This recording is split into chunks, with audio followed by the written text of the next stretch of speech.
Hola, mi nombre es Clara Scatini y voy a hablar de antineoplásicos.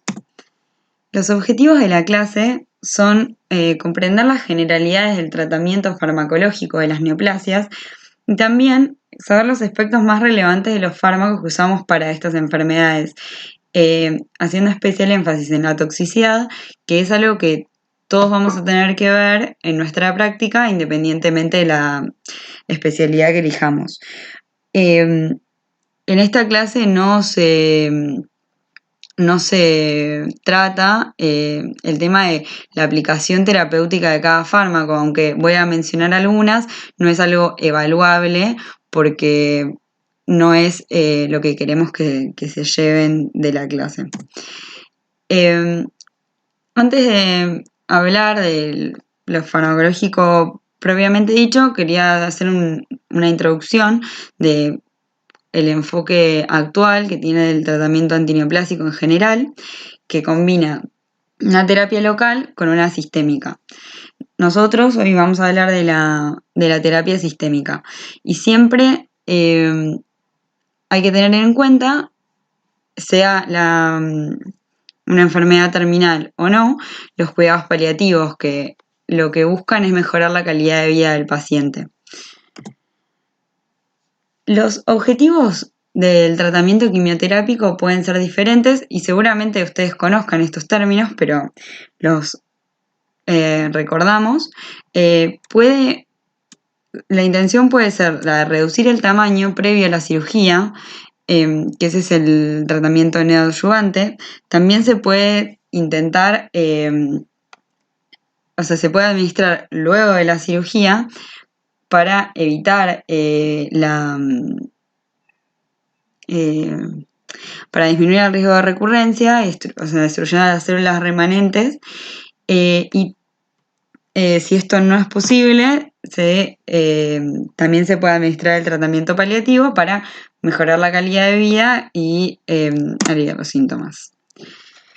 Hablando ya más del aspecto farmacológico, tenemos la terapia más convencional y más antigua, son los fármacos citotóxicos, son los que van a encontrar en el capítulo de fármacos citotóxicos del Woodman, que comparten en general que son fármacos no selectivos que alteran el ciclo celular e inducen la apoptosis de la célula si la vía de control y de inducción de la apoptosis está intacta y lo permite. Es por esto que las células que tienen mayor velocidad de crecimiento tienen mayor respuesta al tratamiento, pero de la misma forma las células de nuestro cuerpo, las células sanas, también van a ser las que sufran mayor toxicidad por este efecto. Algunos de los mecanismos generales que después vamos a desarrollar en cada grupo de fármacos son la lesión estructural del ADN, la interferencia en la replicación y la transcripción, inhibición de la síntesis de ADN y ARN, paralización del ciclo celular. Bueno, básicamente todo esto lo que busca es que la célula que está proliferando sin control, que es la célula, que es la base de las enfermedades neoplásicas, de alguna forma se dañe y muera. Bueno, por los mecanismos de acción no selectivos se darán cuenta que la toxicidad de estos tratamientos va a ser mucha y es importante tener en cuenta el concepto de toxicidad limitante, que es aquella que indica suspensión o disminución de la dosis. Cada fármaco o grupo de fármacos tiene ciertos efectos adversos que son limitantes de dosis. Y es importante que los conozcamos y yo acá en esta diapositiva incluí algunos, no son todos. Cuando terminen la clase ustedes van a poder terminar esta lista. Y esos son como particulares. Pero siempre, siempre, siempre hay que recordar que como ya dijimos, las células que más sufren son las que tienen mayor tasa de replicación. Entonces, obviamente, van a generar la mayoría de las drogas mielosupresión y este efecto va a ser siempre limitante de dosis. Es algo que no se pueden olvidar de esta clase. En esta diapositiva les resumí algunos tipos de toxicidad, algunas manifestaciones que se dan con distintos fármacos. Ahora aparece una lista que quizás es difícil de recordar, pero cuando hayamos terminado la clase y ustedes vuelvan a esto, se van a poder dar cuenta que van a poder asociar cuáles fármacos dan más frecuentemente estas manifestaciones y es importante que tengan en cuenta como para estudiar, capaz les sirve como guía. Bueno, ahora quería, antes de hablar de cada uno en particular, hablar de algunos tipos de toxicidad y algunos conceptos que son importantes que tengan, que son comunes a muchas de estas drogas. Por un lado está, como ya mencioné recién, la mielotoxicidad, que va a ser limitante de dosis en todos los fármacos que veamos, excepto en la administración de bleomicina y vincristina, que van a tener otros efectos limitantes de dosis. ¿Y para qué? ¿Cómo nosotros podemos hacer para mitigar esto? Básicamente conociendo lo que es el nadir. El nadir es el punto más bajo del recuento de leucocitos que ese fármaco va a generar en el paciente. O sea, los fármacos tienen descripto un tiempo, un nadir en un determinado tiempo. Lo más frecuente, como se muestra en el gráfico, es que sea de alrededor de los 14 días y luego se recupera. Es re importante este concepto que lo tengan, primero porque es evaluado habitualmente y además porque esto es una de las cosas que define la frecuencia de los ciclos de quimioterapia. Como nosotros ya conocemos estos fármacos y podemos predecir en qué momento van a tener el recuento más bajo de leucocitos, que son las células que más se afectan dentro de la mielosupresión, las primeras en afectarse, las más afectadas son los leucocitos. Entonces, esto lo que nos va a decir es cuándo podemos volver a administrar la quimioterapia sin generar una toxicidad excesiva en ese paciente. Como les dije, cada fármaco tiene su nadir, o sea, su tiempo a nadir, que tenemos que conocer en general para saber cuándo esperar este descenso de leucocitos. Como les dije entonces, de todos los fármacos que vamos a ver, los que no tienen los ciclos regulados por el nadir, porque no generan una mielosupresión marcada, son la bleomicina y la vincristina. Otro tema importante que, si bien no suele amenazar la vida, pero sí genera muy mala calidad de vida y como en la administración de la quimioterapia, es el tema de las náuseas y los vómitos. Dentro de los tratamientos que vamos a dar, hay algunos fármacos que van a causar grados muy severos de emesis. Entonces, conocerlos nos permite hacer una profilaxis cuando sea necesario. Lo que tienen que... la emesis puede ser aguda, tardía o anticipatoria. La anticipatoria en realidad es por o sea, porque una vez que ya haya tenido un episodio con muchos vómitos, el paciente ya asocia la administración de la quimioterapia o olores o cosas a ese episodio y va a tener, va a sufrir de náuseas y vómitos por esa, por esa cuestión. Pero propiamente por la administración de la quimioterapia vamos a tener los agudos, que son desencadenados por la estimulación de la zona quimiorreceptora,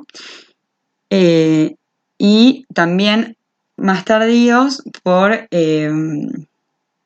otros mecanismos. Lo más importante es conocer cuáles generan alto riesgo de mesis aguda, porque eso van a requerir profilaxis con distintos fármacos que, bueno, van a ver en el módulo digestivo, como el ondansetron principalmente y el aprepitant. Los que más generan es principalmente el cisplatino y la ciclofosfamida en altas dosis, y otros que también hay que recordar son las antraciclinas, que tienen moderado riesgo, pero también va a ser importante. Como concepto general, los antimetabolitos no van a tener demasiado riesgo de mesis y no sería necesaria una profilaxis. Otro aspecto importante y una toxicidad común, como hablamos de las células con alta tasa de replicación, van a ser las células del tubo digestivo. Cuando se altera, cuando se daña la mucosa y se altera la replicación, puede aparecer lo que se llama la mucositis, que es la inflamación de la mucosa acompañada o no de lesiones ulcerosas, que estas lesiones ulcerosas generan dolor, aumenta la susceptibilidad de infecciones y en el caso de que sean en la boca, lo cual se denomina estomatitis, va a generar alteración de la secreción salival y también mucho dolor para comer. Y no, o sea, y esto contribuye a que muchas veces los pacientes tienen anorexia. Además, van a tener, no van, o sea, van a sufrir comiendo por estas ulceraciones que producen dolor. Y otra cosa importante es que van a generar, como se ve en la fase 4, el momento de la ulceración, que va a permitir que las bacterias colonicen esa zona más fácilmente. Y esto, bueno, da riesgo de infecciones generalizadas. Los fármacos que más se asocian a esto son los antimetabolitos, sobre todo el metotrexato, que después vamos a hablar bastante. Y también el topotecan y las antraciclinas.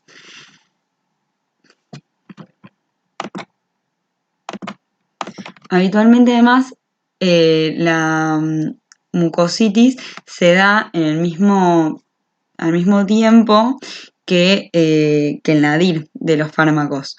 O sea que se asocian un bajo recuento de leucocitos con una ulceración en la mucosa, lo cual hay que tener en cuenta porque aumenta el riesgo de infección. Bueno, habiendo hablado ya un poco de la toxicidad en general, ahora vamos a ya meternos en los fármacos en sí. Esta diapositiva la incluí porque me parece que les va a servir como forma de organizarse para estudiar, esta y la que viene, como para separar los grupos de fármacos y poder encontrarle con un poco más de lógica a todo. Este es un dibujito del ciclo celular, donde marca la fase S, G2, la mitosis, G1, y marca qué fármaco actúa particularmente en cada fase. acuérdense que la fase M de mitosis es cuando la célula se divide y esto requiere de la reorganización del uso mitótico, o sea, bueno, esencialmente eso es lo que van a afectar los fármacos que actúen acá. La fase G1, que es donde la célula básicamente hace todas las funciones que tenga. Y luego entra una fase S que es re importante porque es la fase de replicación del ADN. Entonces todos los fármacos que tengan que ver con la alteración de la replicación del ADN por competir, o sea, por ser análogos de bases y competir con las bases o afectar la reparación o ligadura de las cadenas, todos esos van a actuar en la fase S, impidiendo la replicación del ADN. Y después va a haber muchos fármacos que van a ser no específicos del ciclo celular, que básicamente van a dañar el ADN, las funciones de las células, independientemente del momento del ciclo.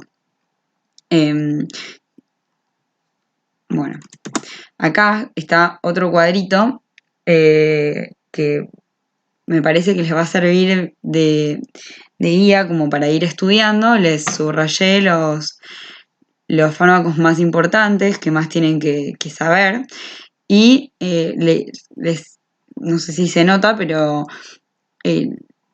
usé los cuadraditos de colores diferentes como para marcar en un tono de azules los inespecíficos de fase, en un tono de rosas los específicos de fase S y en un naranja los específicos de fase M, como para de alguna forma mezclar los dos cuadritos.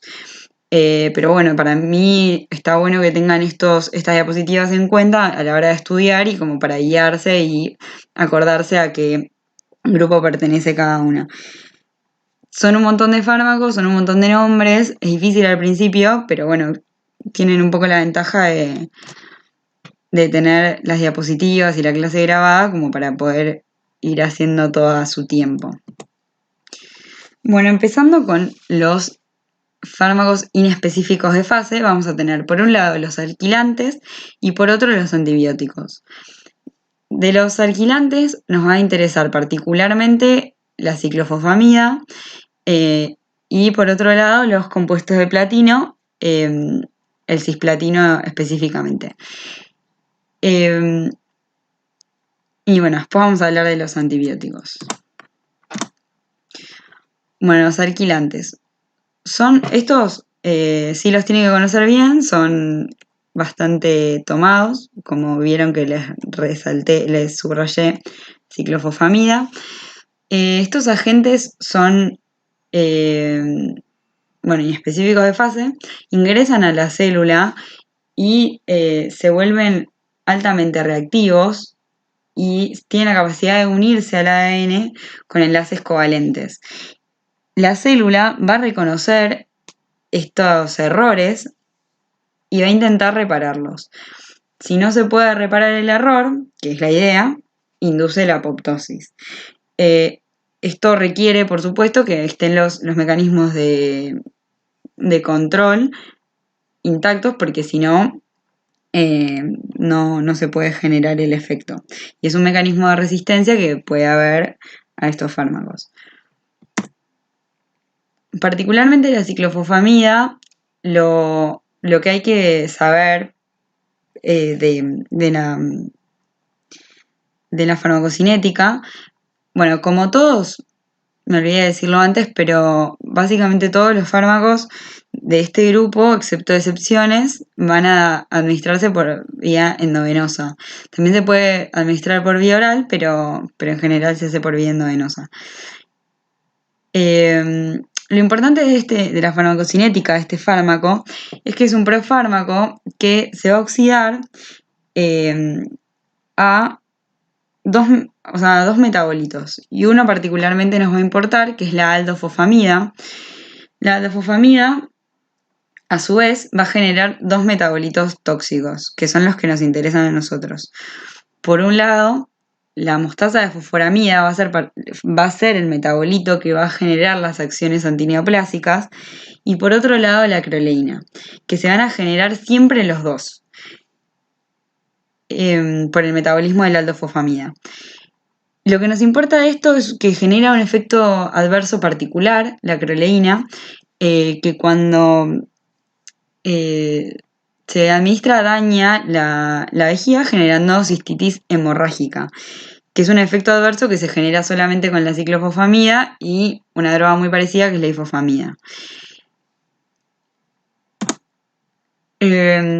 Para este efecto adverso en particular, vamos a tener una forma de prevenirlo, que es la administración de hidratación abundante junto con la droga, y por otro lado, la administración de un agente que se llama mesna, que lo que hace es unirse a la acroleína eh, y, y, y evitar este efecto en la vejiga. Que la cistitis hemorrágica puede ser muy grave y puede incluso a veces requerir soluciones quirúrgicas, si no. Así que es muy importante tener en cuenta que existe una forma de prevenir este problema. En cuanto a los otros efectos adversos, los dividí, son los efectos adversos de los alquilantes en general, y los dividí en tempranos y tardíos. Y resalté la mielosupresión, que ya mencionamos que era muy importante. Los distintos agentes en este grupo tienen diferentes tiempos de nadir. En general es alrededor de los 10 días, pero hay algunos que tienen nadir más tardío o más temprano. Pero lo importante es que todos generan mielosupresión importante y es un limitante de dosis. Por otro lado, generan estomatitis y mucositis, y como dijimos, náuseas y vómitos. La ciclofosfamida a altas dosis tiene alto riesgo de generar vómitos. Es importante prevenirlo. Y por otro lado, la enfermedad veno-oclusiva del hígado, que es un problema con la administración de estos fármacos puede complicar bastante a los pacientes. Y otra cosa que hay que tener en cuenta, sobre todo en enfermedades que neoplasias, tratamientos en gente que es joven, es que a largo plazo puede generar amenorrea y azospermia. Por ende, las personas pueden perder la fertilidad en el largo plazo. Y lo que es también más preocupante es que estos agentes fueron asociados a la aparición de leucemia aguda de difícil tratamiento alrededor de 4 años después del tratamiento, y es en un 5% de los pacientes, lo cual no es tan poco. Así que es algo que no se pueden olvidar. Por otro lado, en el cuadrito les especifiqué algunos efectos adversos de la ciclofosfamida, que, por ejemplo, la cardiotoxicidad y el síndrome de secreción inadecuada de ADH. La cardiotoxicidad es importante también cuando se combina con otras drogas que también lo producen, que ya vamos a ver. Bueno, el cisplatino es de un grupo de fármacos que se parecen mucho, tienen un mecanismo muy parecido a los alquilantes, porque se necesitan activarse para volverse reactivos y unirse a los sitios nucleófilos del ADN.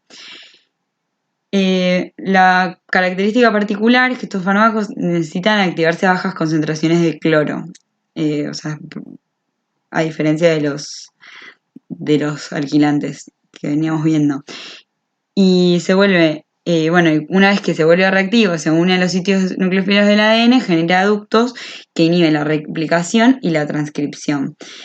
Y esto va a generar roturas y codificaciones erróneas de las cadenas. Y si son reconocidas por las proteínas de control, van a generar la apoptosis.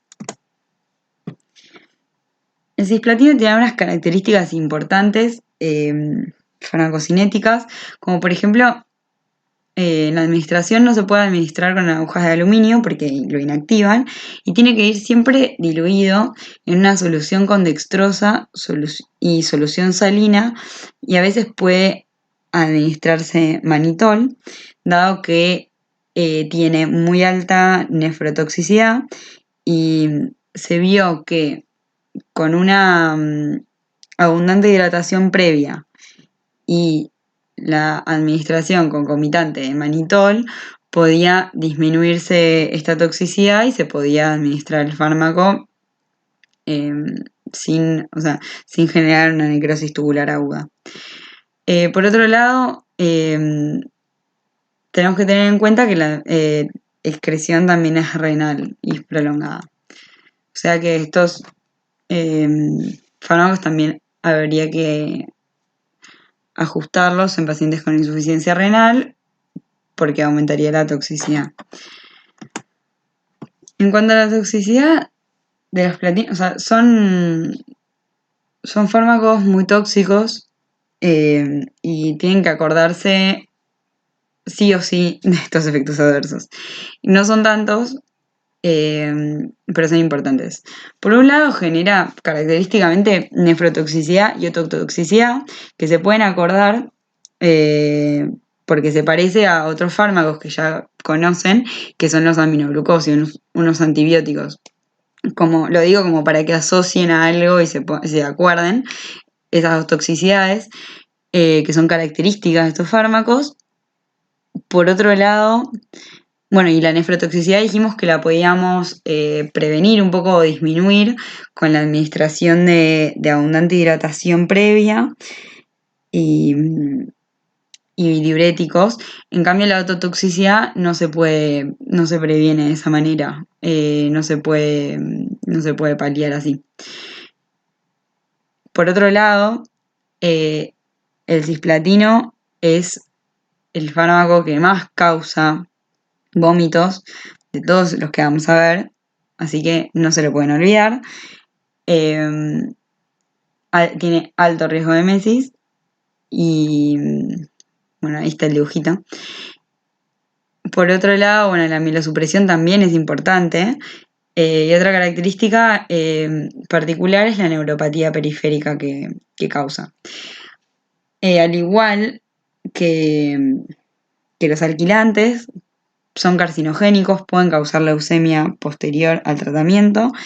Y esto es importante porque se usan para tratar, por ejemplo, el cáncer testicular que se da en gente joven. Entonces es algo a tener en cuenta el potencial carcinogénico que tiene. Y por otro lado también son teratogénicos. Pasando a otro grupo de los inespecíficos de fase, vamos a hablar un poco de los antibióticos. Dentro de este grupo se acuerdan que teníamos la bleomicina y las antraciclinas. Primero vamos a hablar de la bleomicina. Lo que hace este fármaco es producir roturas en las hebras de ADN, se intercala entre las hebras y genera radicales libres por su interacción con hierro. Y esto da lugar a roturas en el ADN y muerte celular. Particularmente este fármaco también se va a administrar por vía parenteral y lo importante es que se metaboliza por hidrolasas, que están en todos los tejidos en general, menos en el pulmón y la piel. Y eso va a explicar la toxicidad que va a generar particularmente en esos tejidos. En la piel va a generar hiperpigmentación, eritema, hiperkeratosis, úlceras, puede generar fenómeno de Raynaud, puede generar un fenómeno que se llama dermatitis flagelada, donde se ven bandas de eritema pruriginoso en brazos, espalda, cuero cabelludo y en las manos. Y es importante identificarlo porque esto responde a corticoides tópicos. Por otro lado, si bien la toxicidad cutánea es característica y puede molestar, lo que sí es una toxicidad limitante y es re importante que no se olviden, que, o sea, tienen que sí o sí asociar a la bleomicina, es la fibrosis pulmonar, que es progresiva e irreversible. Y, o sea, si bien es poco frecuente, es muy grave, entonces, bueno, siempre hay que tenerlo en cuenta. Y además, lo que tiene es que no hay factores que nos ayuden a predecir cómo, cómo va a evolucionar el paciente, o sea, cómo va a verse afectado. Obviamente que los pacientes que tenían ya problemas pulmonares van a tener más riesgo de desarrollar esto.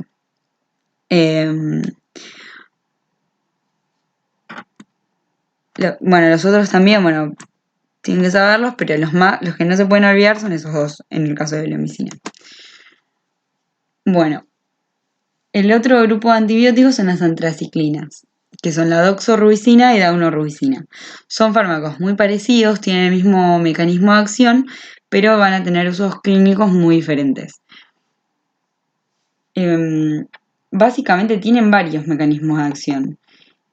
Por un lado, forman un complejo con el ADN y la topoisomerasa 2, que la topoisomerasa 2, ¿se acuerdan que durante la replicación del ADN era una de las enzimas encargadas de generar la religadura de las cadenas? Y bueno, al unirse el fármaco al ADN y a esta enzima, inhibe esa religadura e induce la muerte celular. Por otro lado, se intercalan en el ADN directamente, por eso alteran la transcripción y replicación del ADN. Y además, otro mecanismo es por su interacción con hierro, la generación de radicales libres, que va a ser algo importante en la toxicidad. En cuanto a su farmacocinética, también es importante en cuanto a su toxicidad que alcanzan rápidamente altas concentraciones en el corazón, además de otros órganos nobles, porque nos va a importar particularmente esto o sea, porque va a ser el órgano particularmente afectado de estos fármacos. Bueno, como decía, la cardiotoxicidad es algo que no se pueden olvidar, o sea, tienen que siempre asociar antraciclinas con cardiotoxicidad. Vamos a tener una toxicidad aguda que es difícil de prevenir, pero tampoco, o sea, suele ser breve y no suele ser un problema grave. Pero hay que tener en cuenta, puede generar arritmias, caída de la fracción de eyección o un síndrome de pericarditis-miocarditis con alteraciones en el electro, o sea, falla cardíaca congestiva asociada a derrame pericárdico. Todo esto se da cerca horas después de la administración, en realidad minutos u horas después de la administración, y en general no genera problemas graves.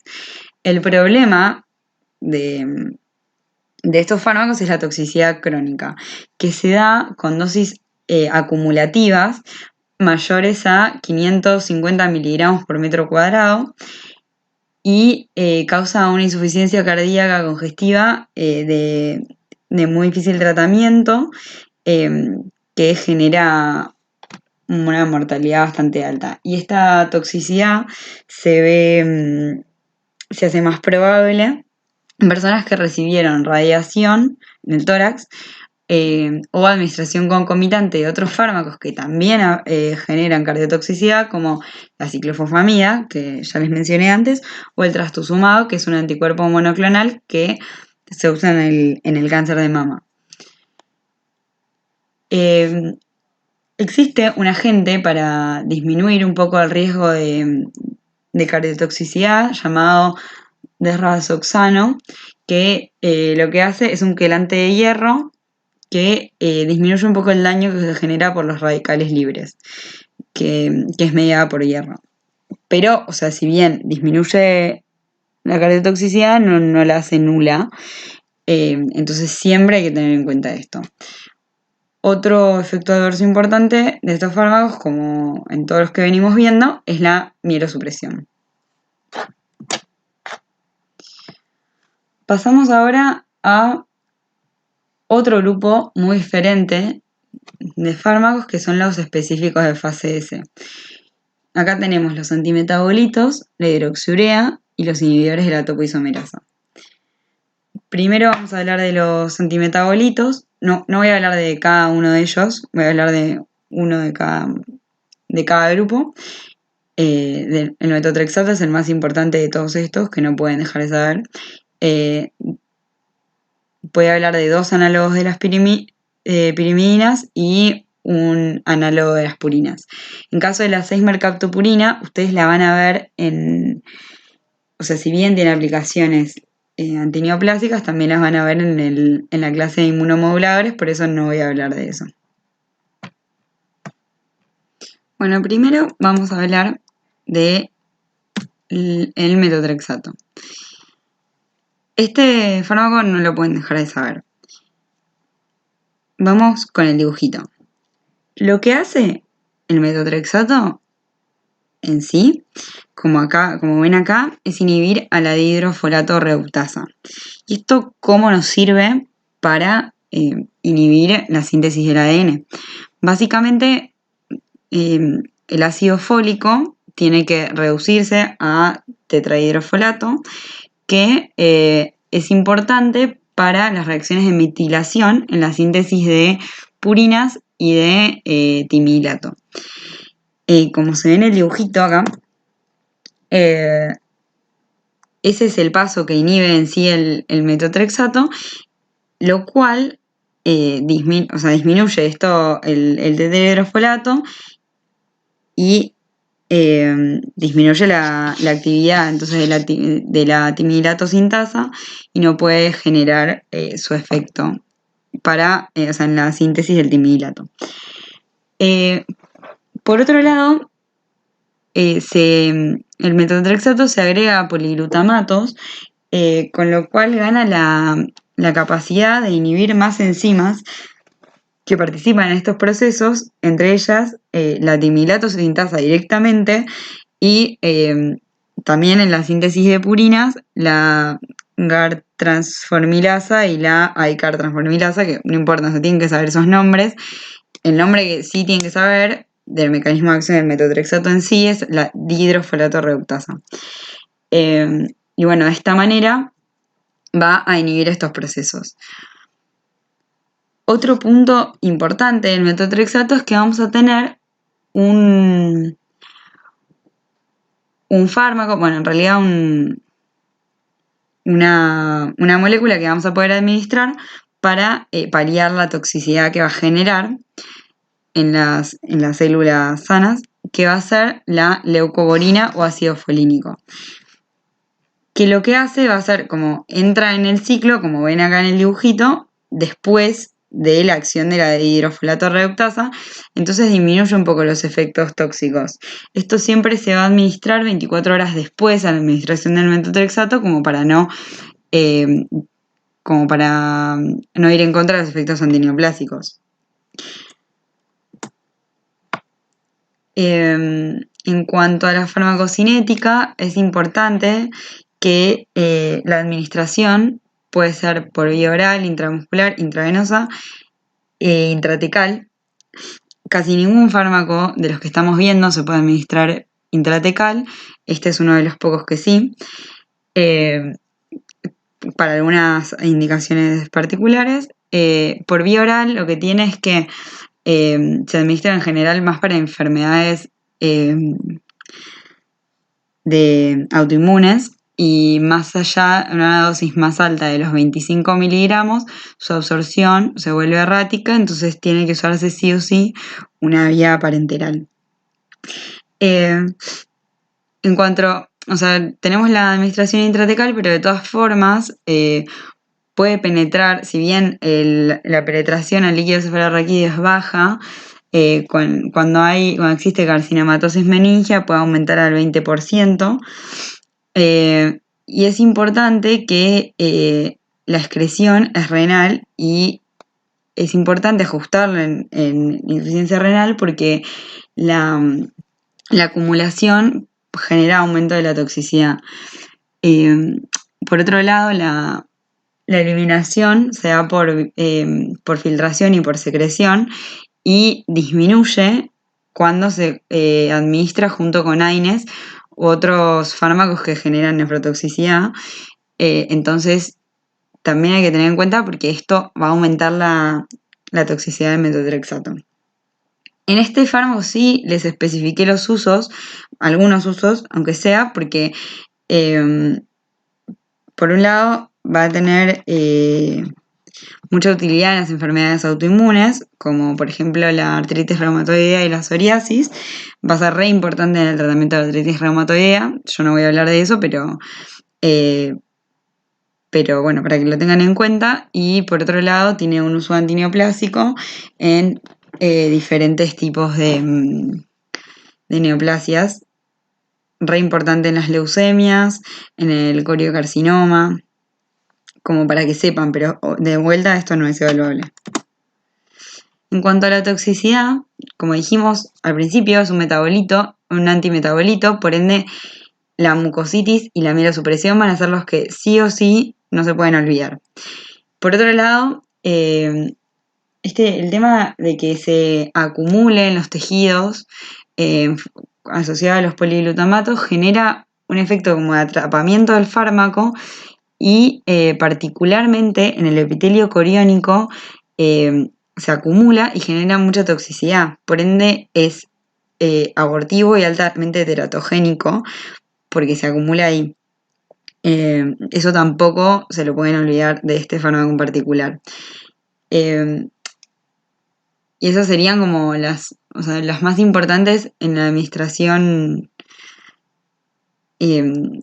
para estas aplicaciones, pero por otro lado también tiene que acordarse en caso de las enfermedades autoinmunes, que sea a largo plazo la toxicidad pulmonar y la hepatotoxicidad, que genera fibrosis en ambos tejidos. Por vía intratecal también puede generar meningismo, convulsiones, cefaleas. Y bueno, entonces siempre por la toxicidad que estamos mencionando, siempre es importante monitorear con hemograma, función renal y hepatograma. Pasamos a otro antimetabolito, el 5-fluoracilo. Este dibujito es medio complicado, pero en realidad habría que fijarse principalmente en la parte que está señalada por la flecha.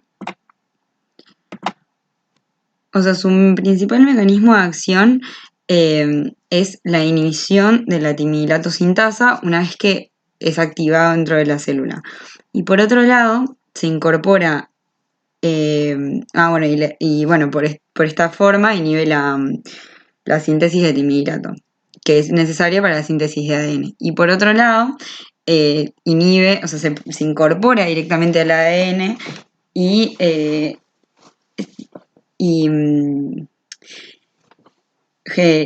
genera fallas en la reparación del ADN y además también se incorpora en el ARN y lleva a la falta de función de esta molécula.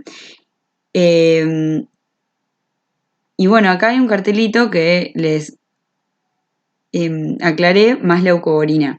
Nosotros antes con el metotrexato usábamos la leucovorina para paliar sus efectos y en este caso todo lo contrario. Lo que vamos a hacer con la leucovorina va a ser potenciar los efectos del 5-fluoracilo, porque hay células que tienen déficit y entonces la vía de la timilato sintasa no está tan activa. Entonces lo que se busca es que esa vía esté activa para que esta inhibición tenga efecto. Entonces la adición de leucovorina aumenta la eficacia del fármaco. En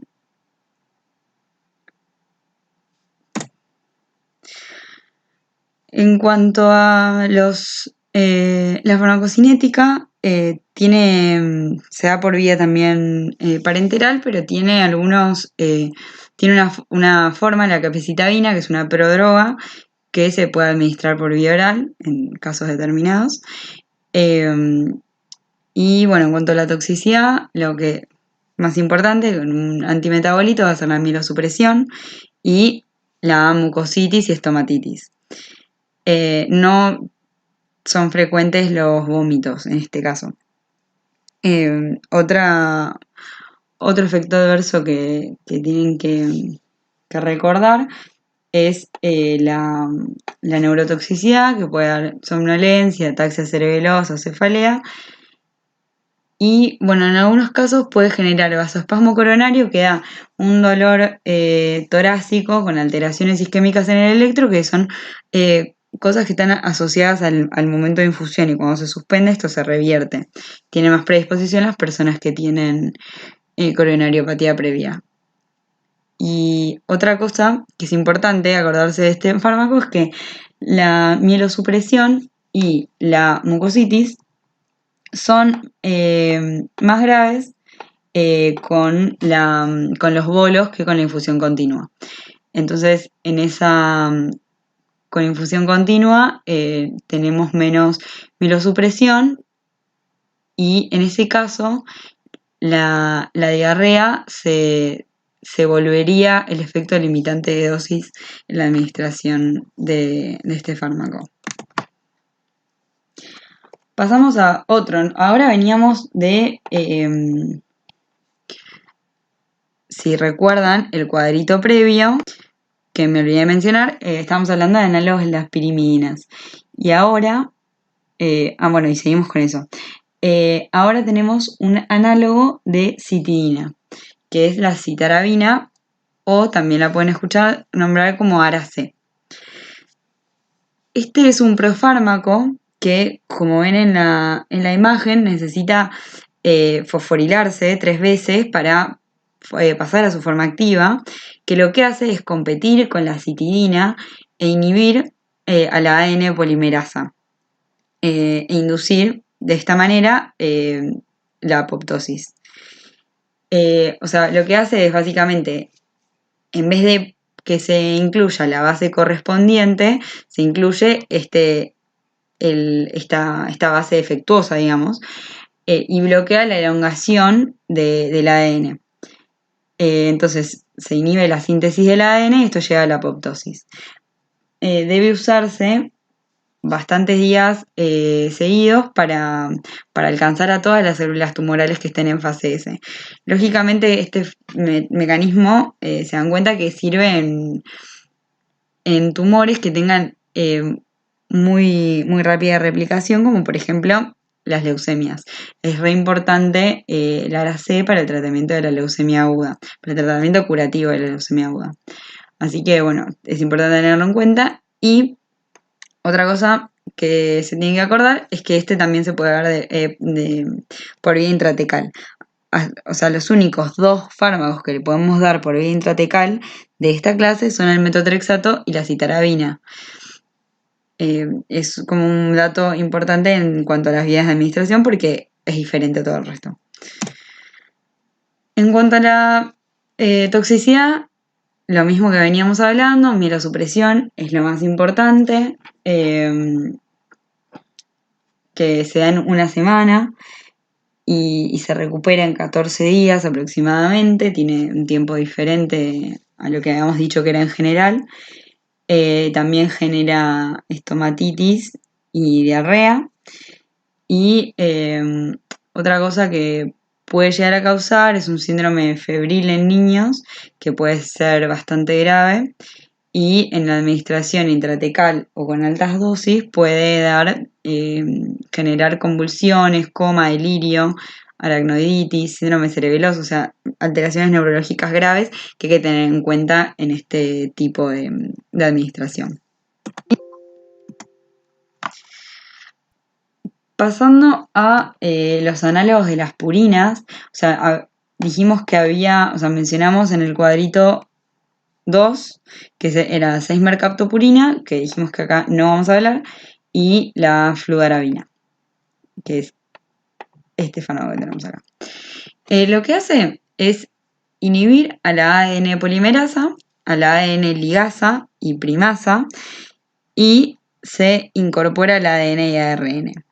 Todas estas enzimas, si se acuerdan, son enzimas muy importantes para la replicación del ADN y transcripción. Esto genera la inhibición del procesamiento y traducción del ARN y es terminador de cadena de ADN.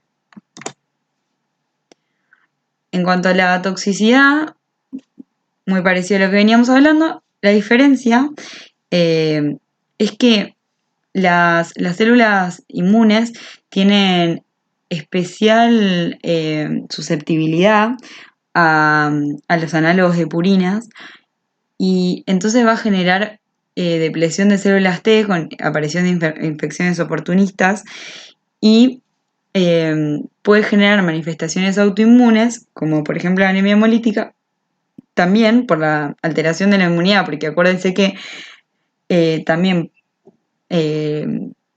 afectando las células T, también afecta a las T reguladoras, que son las que se encargan de inhibir estas manifestaciones, así que bueno, pueden aparecer como efectos adversos, como medio paradójico. Por un lado pueden generar inmunodepresión y por otro lado pueden generar manifestaciones autoinmunes. Otra cosa importante a tener en cuenta es el potencial de generar leucemia aguda a largo plazo. Este fármaco se usa para la leucemia mieloide crónica, y lo menciono porque después voy a hablar de otro fármaco que también se usa para esto. Por otro lado tenemos la hidroxiurea, que tiene un mecanismo de acción particular. Lo que hace es inhibir a la ribonucleótido y fosfato reductasa, o sea que lo que hace es que los ribonucleótidos no puedan volverse desoxirribonucleótidos, que es lo que necesitamos para sintetizar el ADN. Entonces, de esta forma va a inhibir la síntesis de ADN sin interferir con la síntesis de ARN, que para eso, bueno, se usan los ribonucleótidos. Lo que tiene en particular este fármaco es que tiene una biodisponibilidad oral del 100%, o sea, se puede administrar por vía oral. Y en cuanto a los efectos adversos, podemos mencionar importante la amilosupresión, como todos estos fármacos, y que es un potente teratógeno. Serían como las cosas que no se pueden olvidar de hidroxiurea. Se usan para algunas neoplasias, como ovario, cabeza y cuello, pulmón, melanoma, y también para otras enfermedades hematológicas como la trombocitosis esencial y la policitemia vera. Pasando a otros inhibidores específicos de fase S, vamos a pasar a los inhibidores de la topoisomerasa. Acá hay un cuadro que probablemente les sirva como para... O sea, la idea, les puse en rojo las cosas como que eran más importantes y no se podían olvidar. Capaz, al principio, viéndolo todo así, parece medio confuso, pero bueno, voy a ir hablando un poco de cada uno y de las cosas que no pueden dejar de saber de estos fármacos. Como les dije antes, las topoisomerasas se encargan de la religadura de las cadenas, pero además también reducen la tensión entre las hebras de ADN para que se puedan separar y para replicarse y después, bueno, las religan. Y también se encargan de la reparación de errores en el ADN.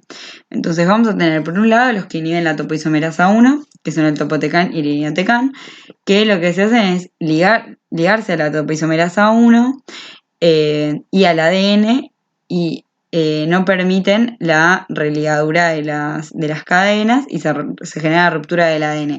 Si recuerdan, hacían algo parecido las antraciclinas, uno de sus mecanismos de acción. Les traigo eso como para que vayan asociando y sea un poco más fácil. Esta inhibición va a generar la ruptura la apoptosis de la célula y estos fármacos necesitan que la célula se encuentre en fase S porque la síntesis constante de ADN es necesaria para que el efecto citotóxico, ¿sí? O sea, hacen más daño cuando la célula se está replicando. Entonces, por eso son específicos de fase S. En cuanto al topotecan, lo que tienen que saber sí o sí es que el efecto limitante de dosis es la mielosupresión, que es muy severa y que se puede usar, o sea, puede llegarse a usarse con cisplatino o ciclofosfamida y, bueno, esto va a hacer peor esta mielosupresión, así que, bueno, hay que tener en cuenta, es importante. Y por otro lado, cuando más allá de este efecto, la mucositis y la diarrea también van a ser limitantes de dosis porque van a ser bastante severas. Por otro lado, tenemos el irinotecan, que como cosas relevantes acá les marqué el metabolismo hepático, porque obviamente, o sea, todo lo que se metaboliza por CYP3A4 puede tener interacciones y no hay que olvidarse de eso.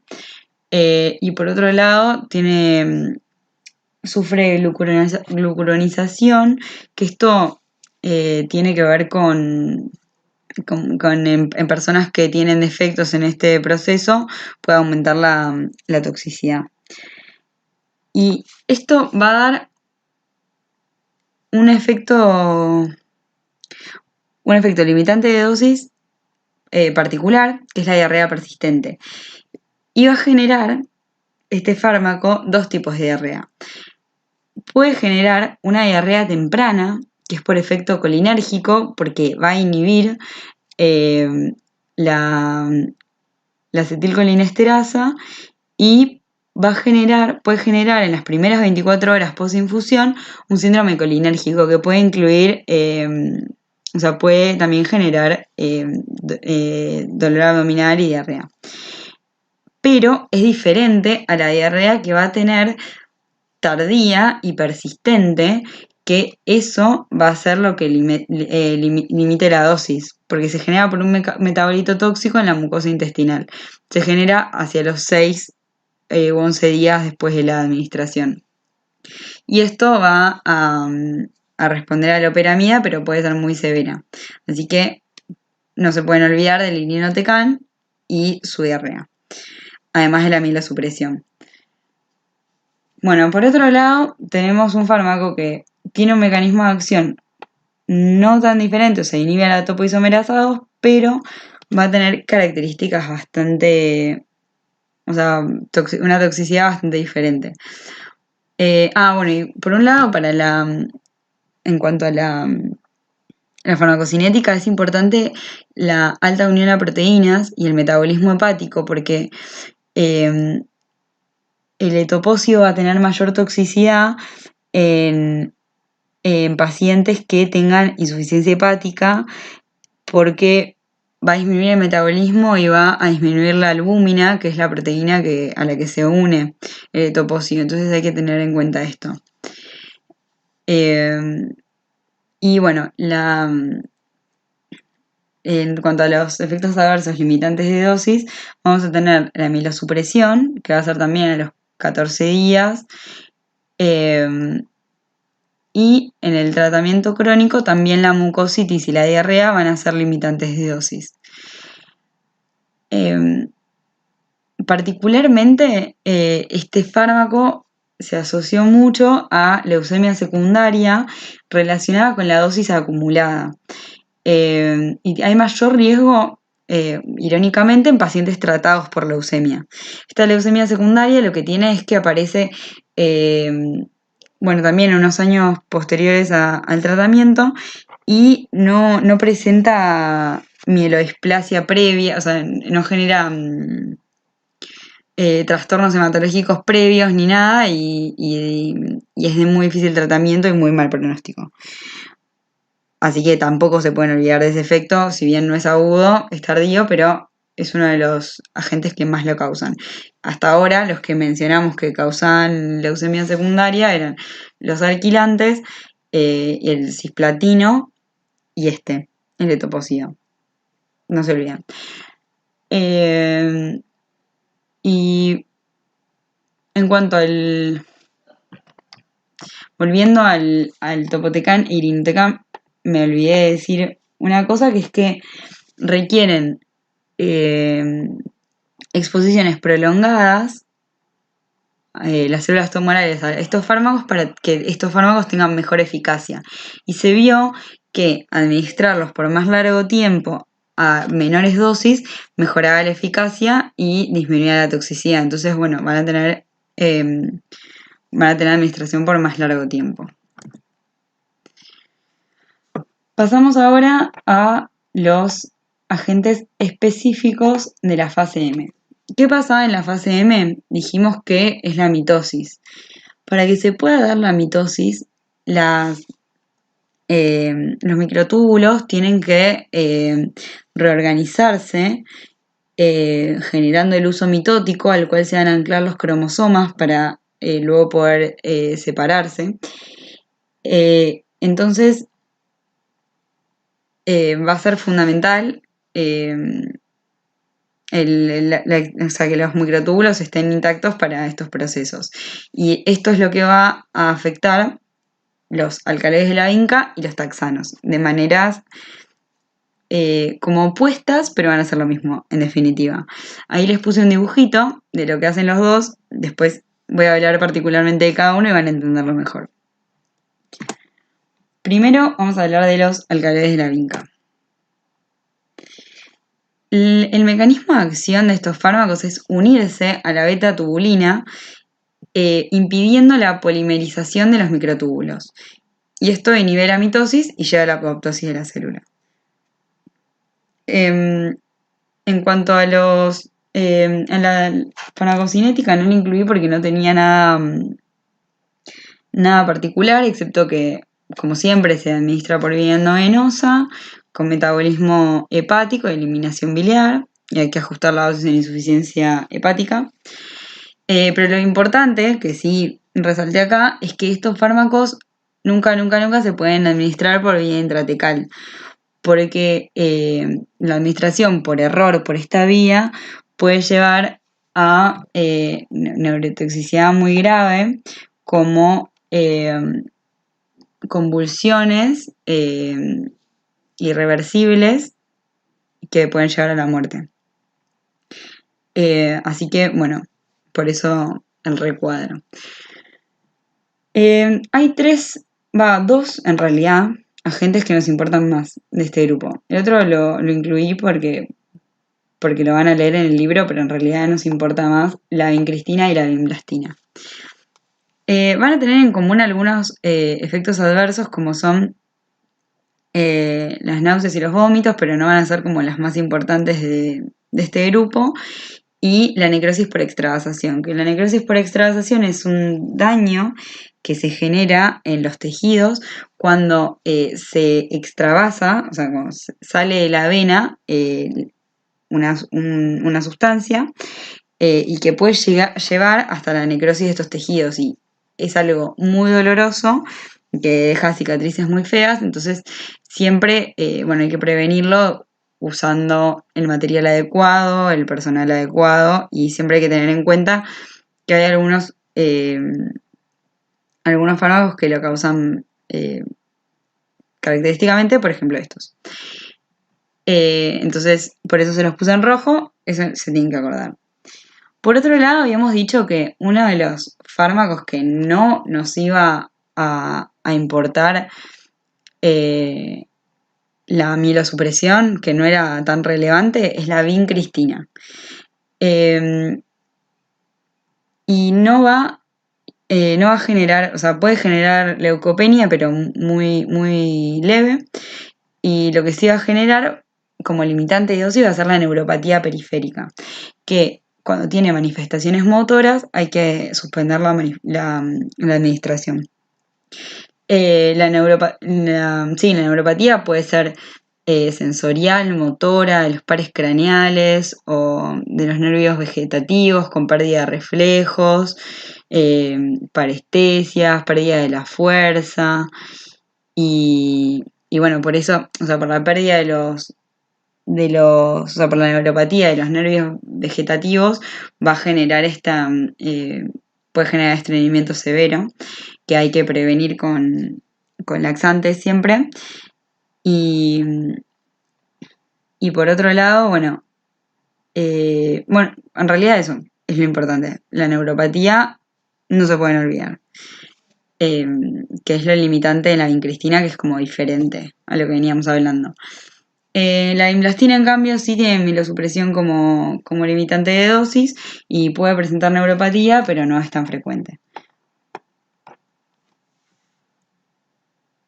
Y para que no se olviden, o sea, acuérdense que los microtúbulos son re importantes en el sistema nervioso central para el transporte axonal y el movimiento, bueno, no, el movimiento no, para el transporte axonal, particularmente en las neuronas, y eso es como lo más importante como para asociar el mecanismo de acción con la toxicidad.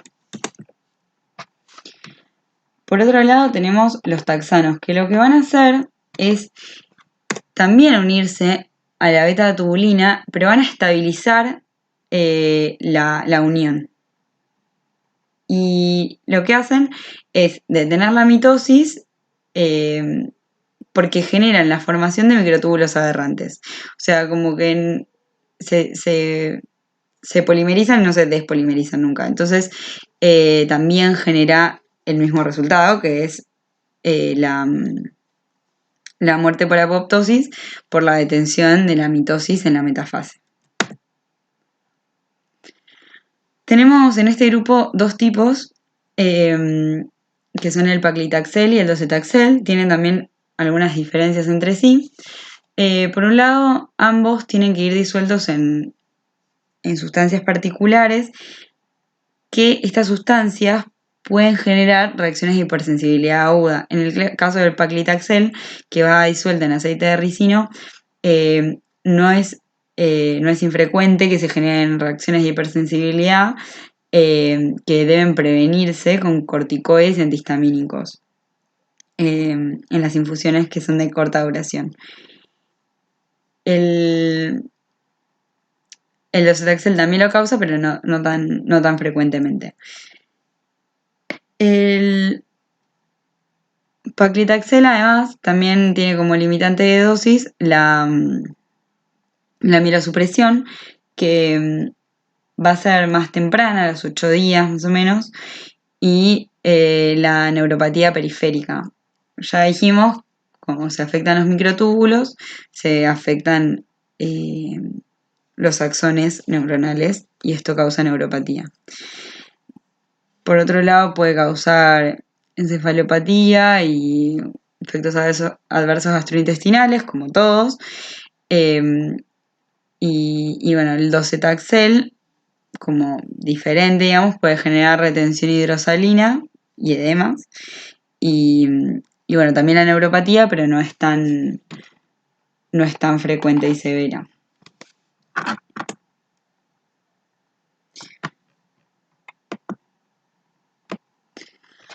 Bueno, y hasta ahora cerramos esta primera parte, que fue la de los fármacos citotóxicos. Y acuérdense que para estudiarlo, lo que les recomiendo es partir de la clasificación, o sea, ordenarlo en grupos, y a partir de eso fijarse en la toxicidad más característica de cada grupo y la toxicidad general de casi todos los agentes quimioterápicos, como para estudiarlo. Los detalles de uno a uno no son lo que nos interesa que se lleven. Y bueno, por último, les quería hablar un poco de en lo que se enfoca la investigación del tratamiento del cáncer en los últimos años. A partir de que conocemos mucho más sobre la biología y el comportamiento molecular del cáncer, se encontraron posibles blancos farmacológicos como receptores de factores de crecimiento, vías de señalización intracelular, vías de muerte celular, mecanismos de escape inmunitario de estas células que, o sea, como se dan cuenta, son cosas mucho más específicas que decir, bueno, está alterado el ADN, vamos a inducir la apoptosis de la célula. Entonces, lo que se busca hoy en día es generar terapias con mayor especificidad, y menos toxicidad, como para poder atacar básicamente lo que queremos atacar sin afectar a todas las células de nuestro organismo.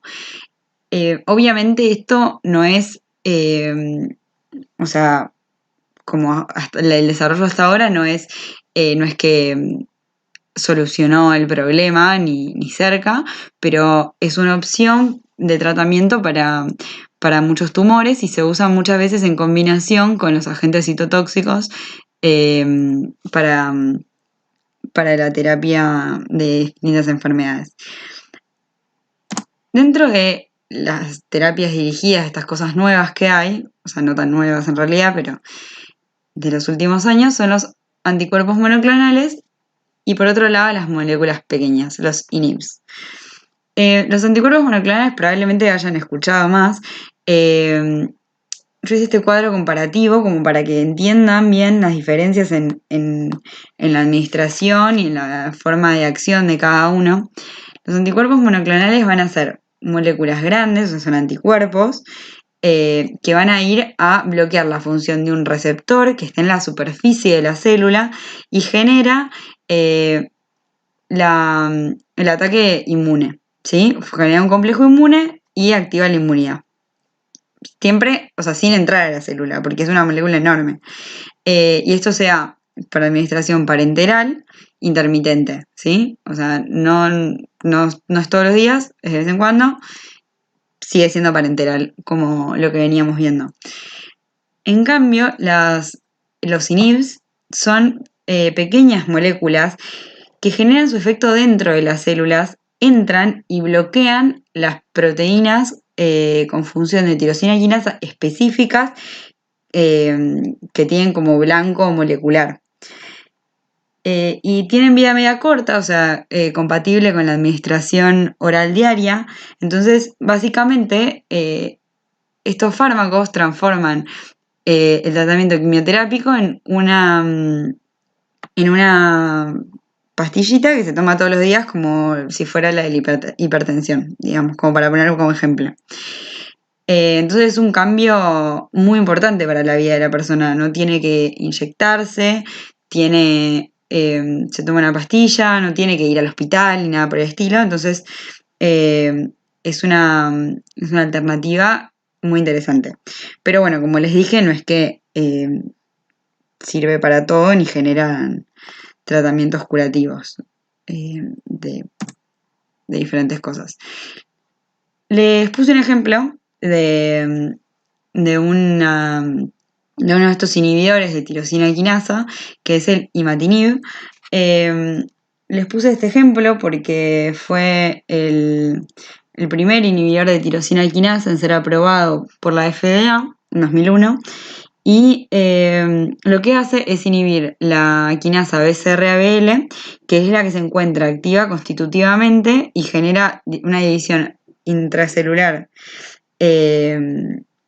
una división celular incontrolable en la leucemia amiloide crónica. Lo que hace esto es unirse al receptor, a la proteína y cuando está en estado cerrado e inhibe que se una al ATP y que genere su función. Después de hacer el imatinib, para leucemia amiloide crónica, desarrollaron el dasatinib y nilotinib, como dato anecdótico, y que también tienen la misma finalidad, pero tienen más potencia y cada vez se vuelve más específico, digamos. Este fármaco se administra, como dijimos, por vía oral, tiene alta unidad de proteínas y se metaboliza por CYP3A4, por ende tiene todas las interacciones con este CYP que hay que tener en cuenta. Y lo que es re importante y que es muy diferente en cuanto a los citotóxicos es que, si se fijan, la toxicidad no tiene nada que ver. Los efectos adversos en general no son graves, se manejan con la disminución o la suspensión del medicamento y luego se puede volver a administrar. puede generar diarrea leve, puede generar edema.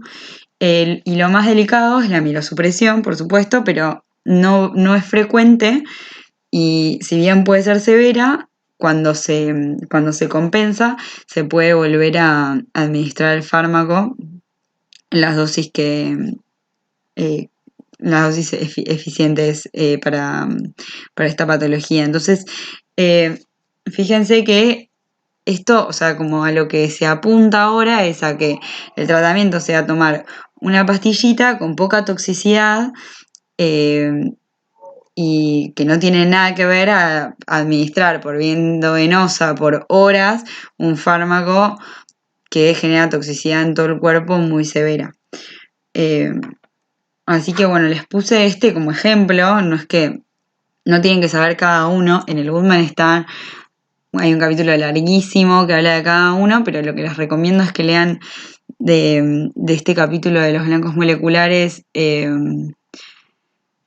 la primera página, las primeras 2 páginas que habla un poco de generalidades de esto, como para que sepan conceptualmente qué son, porque eso es importante, porque hacia eso apunta todo el desarrollo de terapias hoy en día.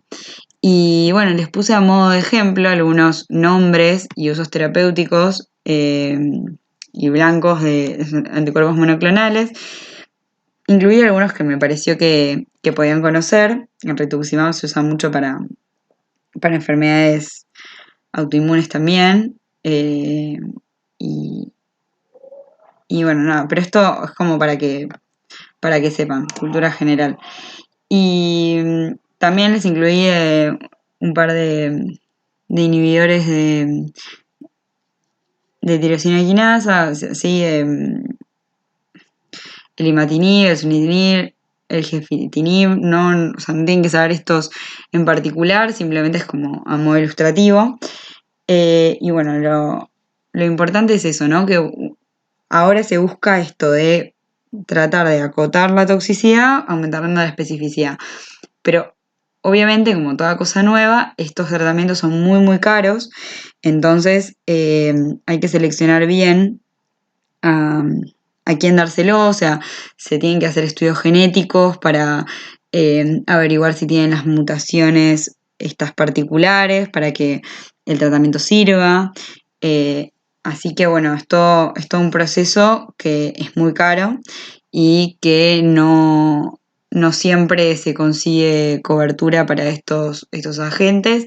Y bueno, esperemos que ahora o sea, que cuando vaya viendo más, vaya generándose un precio un poco más accesible, porque si bien tienen todas estas ventajas, son muchísimo más caros que los agentes citotóxicos y algunos no son tanto más eficaces. Así que bueno, siempre hay que poner este tema en la balanza. Por último, les incluí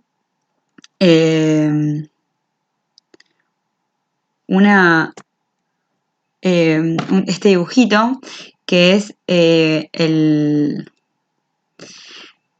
que más o menos resume las toxicidades más relevantes de los agentes quimioterápicos, de los citotóxicos particularmente, y como espero que les sirva para acordarse de estas, que son las que no se pueden olvidar.